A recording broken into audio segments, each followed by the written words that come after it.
Waste can have a lot of definitions. Some may say waste is leftover produce, some may say it's the smelly stuff we don't need, and others may define it as undesirable substances. A better definition of waste is materials that have lost their value for the user. Think onion skins, plastic bottles, or your old phone. These are all things that had value for the user at one point, when this onion skin was protecting the onion, when the bottle was holding water, and when countless hours were spent on the phone. However, over time, these materials lose their value for the customer and start to be regarded as waste. This doesn't mean that the products inherently don't have value in and of themselves, just that the user does not see any value in them. The skins can be composted to create fertilizer, the bottle can be used as a planting pot, and the materials in the phone can be recycled to retrieve precious metals. The problem with waste is that we generate a lot of it. Every year we dump 2.2 billion tons of waste. That's billion with a B. In fact, 99% of the things we buy get thrown out within 6 months. This is only set to increase as more and more people come out of poverty and into the middle class. And more people adhere to the concept of consumerism, feeling the need to buy more and use more. Some may ask why waste generation and disposal is a problem at all. It is because waste is problematic in and of itself. As waste rots in landfills, it can generate methane gas, which other than being smelly and explosive, also has warming potential and contributes substantially to global warming and climate change. Nitrate generated from landfills can cause pollution and may seep into groundwater reserves if not properly managed. Incineration is also a problem, as some substances produce toxins when incinerated, such as plastic producing dioxins. When waste is thrown away, the energy, raw materials, and money that were put into it is also thrown away. Even from an economic standpoint, managing the impacts of waste costs money, whereas reduction of waste could free up money in the government's budgets. There are many different types of waste, ranging from food waste to municipal solid waste to construction waste and even energy waste. Each of these types of waste is generated in a process where there are inputs and outputs. The inputs are refined and processed to form the outputs, and the byproducts of these processes are considered waste. By using this so-called waste and further processing it to produce other materials, we can decrease the amount of materials that go into the waste stream. We call this giving value to the waste. As we mentioned before, taking away the value of something make it waste, but giving it value again make it a useful product. Waste reduction can occur at any part of the process of manufacturing and consuming a product, from the raw materials and up until after usage. Reduction at the source or points reduction means reducing the waste generation at the source, either by buying less or using less materials to manufacture a product. Another way to reduce the generation of waste is by reusing. By reusing a product more than once or by using it in something other than its intended purpose, the product is less likely to go into the waste stream and overall waste is reduced. Waste reduction can also be done by recycling the parts of a product into other products. This can be at the household level or the manufacturing level. For example, used cooking oil can be used as a feedstock for the manufacturing of biofuels such as biodiesel. The minimization of waste generation can be thought of in terms of holistic environmental ethics too. Holistic environmental ethics views the whole ecosystem, humans included, as a whole. Whatever negatively affects the functioning of the global ecosystem as a whole is deemed to be negative. By generating more and more waste, we are contributing to the worsening of the environment, and this negatively affects the planet as a whole. Therefore, what is right, according to holistic environmental ethics, is that we try to reduce, as much as possible, the generation of waste. In this aspect, it is clear that less is more.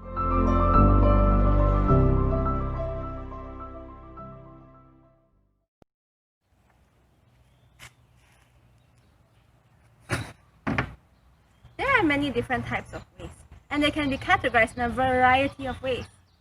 Here are some that you may be familiar with. Pembaziran makanan. Hari ini saya nak bercakap tentang pembaziran makanan.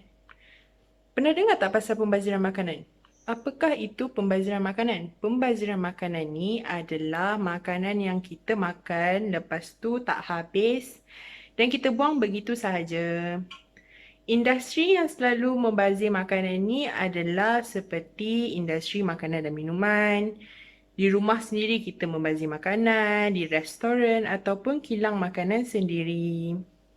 Macam mana pembaziran makanan ni boleh berlaku?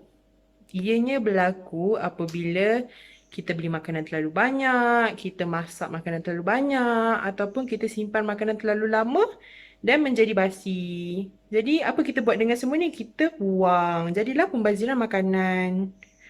Benda ni jadi contohnya apabila kita lapar, lepas tu kita keluar, kita nak beli makanan, kita tengok oh makanan tu sedap, makanan ni sedap, makanan tu sedap. So kita beli semua.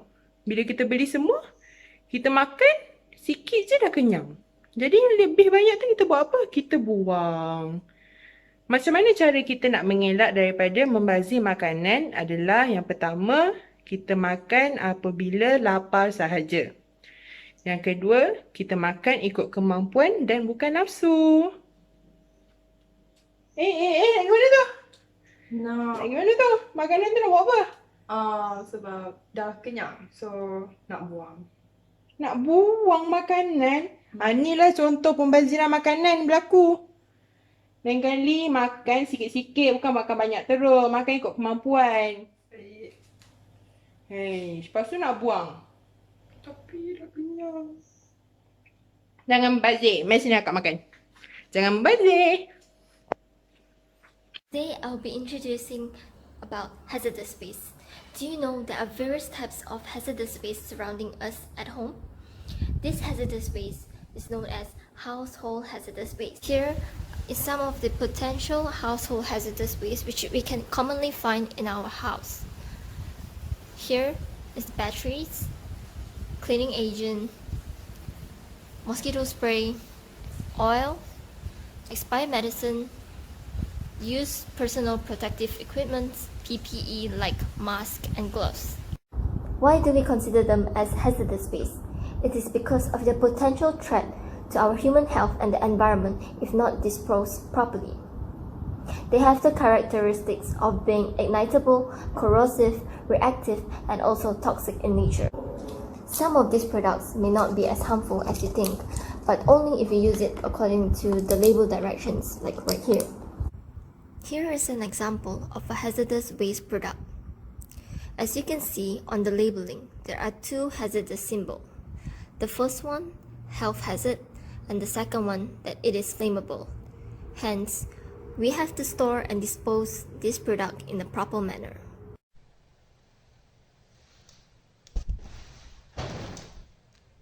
防治废料指的是纺织品生产过程结束后变得无法使用或毫无价值的材料。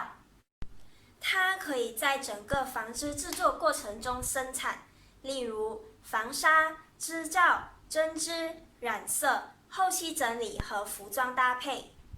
实际上，快速时尚是造成纺织废料最大的因素。尽管我们的衣物还保持着良好的状态，但我们为了追上潮流而不断购买新的衣物。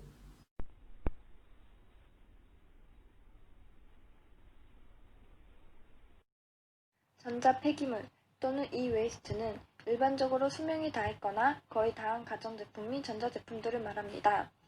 일부 전자제품의 특정 부속품에는 부속품의 상태 및 밀도에 따라 위험성을 높이는 재료가 포함되어 있습니다. 예를 들어 현재 캘리포니아 법은 텔레비전 및 모니터에 작동하지 않는 음극성관을 위험한 것으로 간주하고 있습니다. Water is a basic need for humans. It's contained in the air we breathe and makes up 70 to 80% of our bodies. And we use it generally more than we think every day, whether we're washing, we're cleaning, we're showering. And usually water is wasted unconsciously in ways we're not aware of. For example, if we leave the tap on while we're washing, or if we take extra long showers, or even a leaky pipe wastes water. ここにはたくさんの紙があります。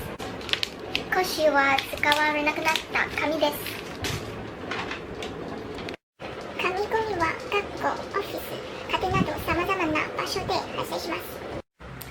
の93%は木からできています。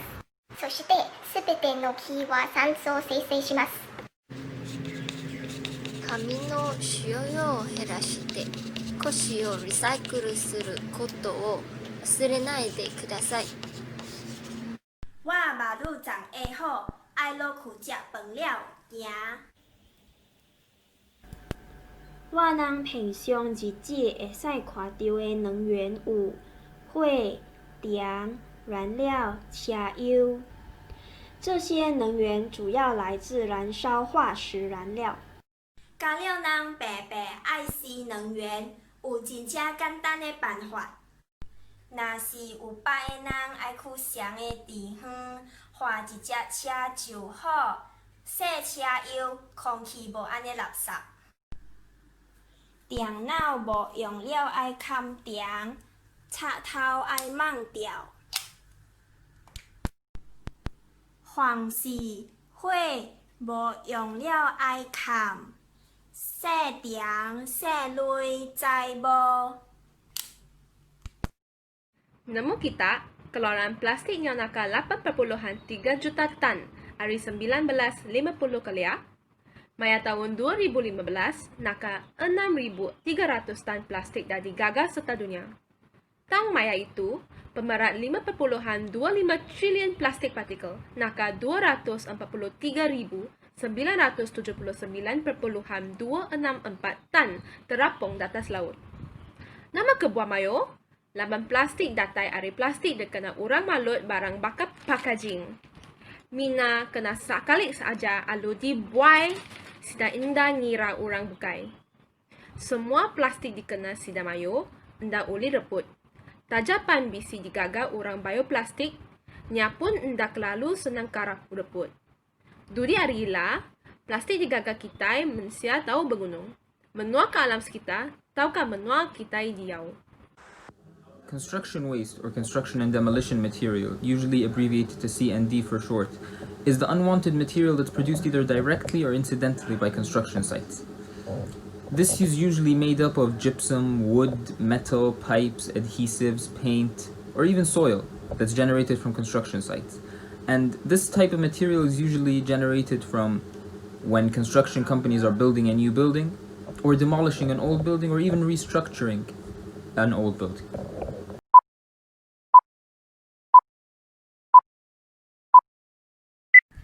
Okay, do you know what just happened during the 5 seconds just now? 30% of electricity generated is wasted. 50 million liters of water is wasted. 315,000 kilograms of solid waste is dumped. You can't see it here, but it is happening around the world right now. Waste is a significant global issue. Global warming resulted from the burning of fossil fuel to generate electricity. Water shortage problem in many countries. Every year, we dump a massive 2.12 billion tons of waste on the planet. If all this waste was put on trucks, they would go around the world 24 times. As the global population grows and living standards rise, these factors contribute to the increasing volume of waste generated. There is no such thing as a waste. When we throw something away, it must go somewhere. So, what do you think? Where will the boba tea cup you threw away go? The pizza box, plastic bag, milk carton, banana peel, eggshells. If they went into the rubbish bin, then it's good. If they went into the recycle bin or compost bin, lagi bagus. Terbaik. If they were disposed of by the roadside, then you better go back to secondary school and retake pendidikan moral. Finally, the waste we throw into the rubbish bin will end up in either these two places: landfill or ocean. The landfill is the most common form of waste management, but it is unsustainable. The three most important problems of landfills is leachate, greenhouse gases, and land space. Methane and carbon dioxide are often released by landfills into the air. Methane is particularly problematic as it is up to 20 times more effective than carbon dioxide in terms of trapping heat in the atmosphere. Don't you feel the weather is becoming hotter compared to a few years ago? On the other hand, leachate contaminates underground water sources. A typical landfill design would consist of a leachate drainage system. But there are numerous closed or abandoned landfills that still emit this harmful liquid. In addition, landfills require huge amounts of space, millions of acres worldwide. And when landfills reach their capacity, there are but two options. 1. Make them bigger, or 2. Simply build more. Unfortunately, all landfills will eventually reach their capacity, and when they do, they don't disappear. They remain full of our waste. Imagine in the future, your house is just beside a landfill. 这时就真的是开门见山了。什么山？垃圾山。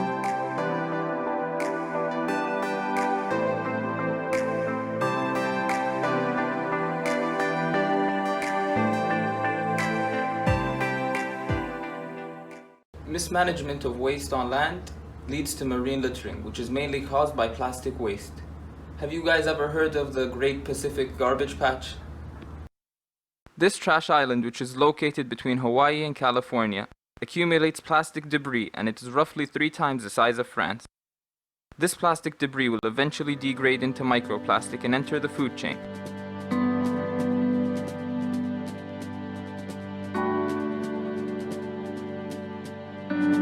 The amount of plastic waste in the ocean is so serious that scientists predict in 2050 there will be more plastic than fish in the ocean. The situation isn't any better in Malaysia. In fact, Malaysia is ranked at the 8th place for the most amount of mismanaged plastic waste in 2015. Do you still remember the case about Junjarum illegal plastic waste, Sungai Kim Kim chemical waste dumping, and Parsi Gudang air pollution? This incident has caused a lot of problems to the local residents. However, it has also indirectly raised environmental awareness among us Malaysians. After these incidents happened, the government started to take a serious note on Malaysia's waste problem. Food waste is also another major problem in Malaysia. According to Solid Waste Corporation Management, SWCorp, Malaysians generate 16,687.5 tons of food waste daily. This amount could feed 12 million individuals 3 times a day. If all of this goes into landfills, it can fill the 88-story Petronas Twin Towers to the brim in just 18 days. This is the amount of avoidable food waste generated by Malaysians. Okay, have you guys ever wondered, during MCO and CMCO, what happens to the amount of waste generated? According to reports, we have noticeably clear rivers and reduced solid waste in commercial and industrial sectors because activities are restricted. But there is an increase in household waste thanks to most people staying home in compliance with the MCO and CMCO. I'm not saying it's bad, it's good to stay home, but yeah, the household waste is increasing.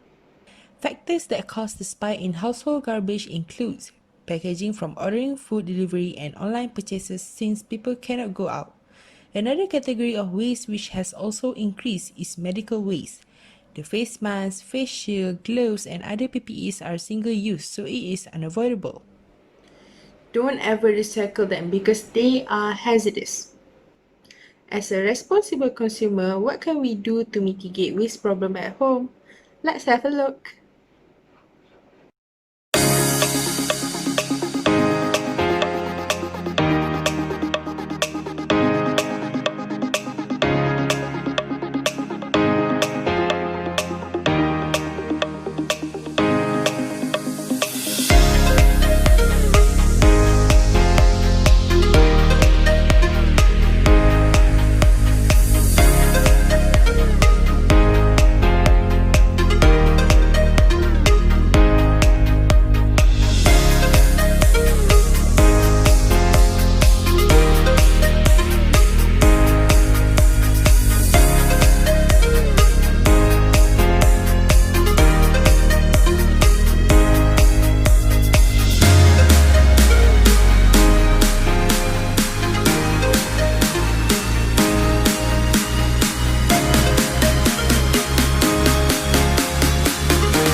We hope everyone gains input regarding waste reduction after watching our video.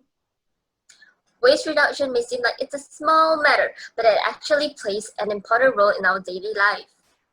The earth is already dying, so if we do not take actions now, it's just a matter of time for all of us to fall together. You guys know simple actions like unplugging the electrical appliances can save you 10% on your electrical bill? So imagine if we do all the actions for waste reduction.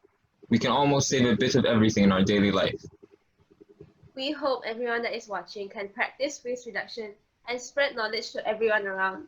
Like Malcolm X said, the future belongs to those who prepare for it today. That's all from us. Thank you for watching. And don't forget to like and subscribe. Bye! Bye.